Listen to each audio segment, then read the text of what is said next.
El 8è mes s'acosta i nosaltres et donem 4 raons per estar enfadada, si no ho estaves ja. Si mirem els clàssics de Disney, els villanos, els personatges femenins, són els que tenen poders sobrenaturals. La Malèfica, la Úrsula, la bruixa de la Blancaneus, que no té nom.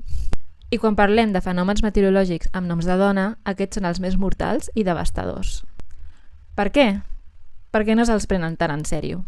Ki Young, investigador de la Universitat d'Illinois, va analitzar les dades dels huracans als Estats Units entre 1950 i 2012 i va descobrir que els huracans femenins han causat més morts i danys que aquells amb noms masculins. De fet, els huracans amb noms femenins tripliquen el número de víctimes mortals que els de noms masculins. Aquesta diferència en la mortalitat, de fet, es dona a prejudicis de gèneres que s'associen als homes i a les dones.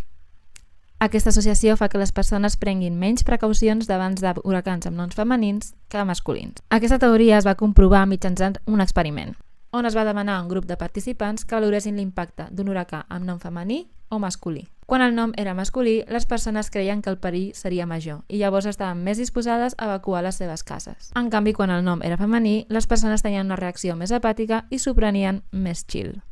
S'ha de dir que aquesta no és una creença conscient, sinó que és un biaix implícit. De fet, quan es van fer preguntes més directes sobre quin tipus d'huracà, si masculí o femení, era més perillós, les respostes van ser iguals.